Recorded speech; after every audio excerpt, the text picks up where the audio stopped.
प्रत्येकाला वाटतं मला गणित आवडलं पाहिजे, गणित आली पाहिजेत, माझ्या मुलांना, माझ्या लहान भावांना सगळ्यांना गणित आलं पाहिजे. पण गणित शिकण्याची एक पद्धत आहे.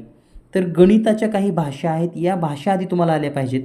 यामध्ये बोटांची भाषा, वस्तूंची भाषा, चित्रांची भाषा, आवाजाची भाषा, कृतीची भाषा, गोष्ट भाषा आणि शेवटी अंक भाषा. आपण काय करतो, लहान मुलांना डायरेक्ट एकच लिहायला शिकवतो, 1 2 3 4, आणि मग मुलांना निरसता निर्माण होते, गणिताची आवड निर्माण होत नाही. तर तुम्हाला जे पण गणितामध्ये शिकवायचं आहे, किमान बालवयात गणित कसं शिकावं हे ज्या पालकांना समजतं किंवा ज्या शिक्षकांना समजतं त्यांची मुलं गणितामध्ये हुशार होतात. आणि याचा एक व्हिडिओ आपण लवकरच चॅनलवर अपलोड करतो आहे, पहा आणि त्या पद्धतीने गणित शिकवा. जगातील सर्वात सोपा विषय गणित होईल.